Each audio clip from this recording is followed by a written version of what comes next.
আমি চাই না আমার জন্য আমার টিম হেরে যাক। আমি চাই না আমার অসুস্থতার কারণে আমার টিম হেরে যাবে।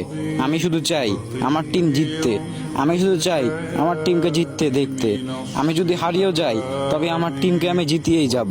আমার স্বপ্ন একটাই, আমার টিমটাকে আমি জিততে দেখতে চাই। যাই হোক, আমার এই আশাটা পূরণ হবেই। আমি চেষ্টা যেভাবে করি সেই চেষ্টার একদিন সফল হবেই। আমি বেঁচে থাকা পর্যন্ত কখনোই আমার টিমকে হারতে দেখতে পারবো না। তাই আমি চেষ্টা করতেছি। আমার স্বপ্ন, আমি লক্ষ্য পূরণ করেই ছাড়বো। আমি যতদিন আছি ততদিন আমার লক্ষ্যটা পূরণ করেই যাব। আমি অসুস্থ নাই, আমি সম্পূর্ণ সুস্থ আছি। আমার এই গেমটা খেলতেই হবে। আমি যদি না খেলতে পারি আমার বড় কিছু মিস হয়ে যাবে।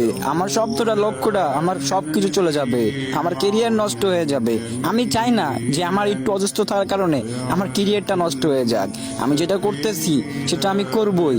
আমি সফল হবই। আমি চেষ্টা করেই যাব। তো এই ছিল আমাদের সিয়াম ভাইয়ের মুখ থেকে কিছু কথা, যেগুলো আপনাদের কাছে শেয়ার করলাম। আসলে জানি না সিয়াম ভাই কিরকম অবস্থায় আছে, তবে একটা রিকোয়েস্টই করি তোমাদের কাছে, সিয়াম ভাইয়ের পিক এবং সিয়াম ভাইয়ের ছবি কোনো জায়গায় তোমরা দেখিও না, কারণ সে এটার জন্য তার কবরে অনেক আযাব সহ্য করবে।